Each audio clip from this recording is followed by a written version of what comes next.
नमस्कार. तर आज लाडावलेला नवरा ना डबा विसरून गेला होता. मग त्याला लिफ्टमध्येच ठेवून टाकला डबा. म्हटलं, "बाबा खालच्या खाली घे तुझा तू."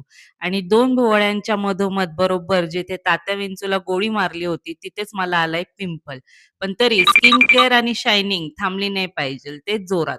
आणि जे आपण पनीर मेकर घेतलं होतं ना, ते मला काही इतकं खास नाही वाटलं यार. म्हणजे एकदम एव्हरेज होतं. ठीक-ठीक होतं. चला आपण आता घेतलंय तर वापरूयात.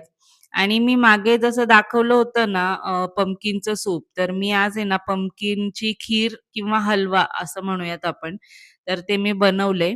Recipe me step by step mention केलेली आहे व्हिडिओमध्ये, तर ती तुम्ही फॉलो करा. जसं तुम्हाला ऑलरेडी माहिती आहे लाल भोपळा डोळ्यांसाठी खूप चांगला असतो आणि गट हेल्थ एकदम छान ठेवतो मुलांची.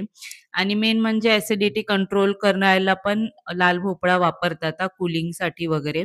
कॉन्स्टिपेशनसाठी म्हणजे नाही का ज्या मुलांचं पोट गच्च होतं किंवा रेग्युलर शी होत नाही किंवा कडक होते, तर लाल भोपळ्यामध्ये मुबलक असं ना फायबर असतं, भरपूर फायबर असतं. त्यामुळे ना त्यांचं पोट पण साफ व्हायला मदत होते. आणि इम्युनिटी तर उत्तमच राहते कारण यात भरपूर व्हिटॅमिन ए आहे. तर काही-काही लोकांना नाही आवडत सूप प्यायला, तर ते असं गोड-गोड, छान-छान करून खाऊ शकतात आणि आपल्या बाळाला पण खाऊ घालू शकता.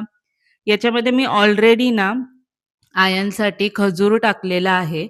तुम्ही हवं तर यामध्ये गूळ ॲड करू शकता किंवा अल्टरनेटिव्ह देसी खांड यूज करू शकता. डिपेंड तुमचं जे प्रिफरन्स असेल त्यावर तुम्ही करा.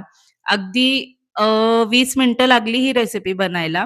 पण खूप छान लागली ही म्हणजे नाही का एकदम यम्मी होती. मी थोडीशी दाटसर ठेवली आहे. कन्सिस्टन्सी तुम्हाला जशी हवी तशी तुम्ही ठेवू शकता तुमच्या बाळाच्या चमच्यानी खाणार ते की पिणार. आणि हे इतकं सुंदर मस्त घमघमाट सुटलेला आहे या खिरीचा आणि आपल्या नाचणीला पण इथे मोड येऊन मस्त तयार आहेत. आता तरी आजची रात्र मी वाट बघणार आहे आणि उद्या हिला वाळवणार आहे. आता उद्या बघा. बाय.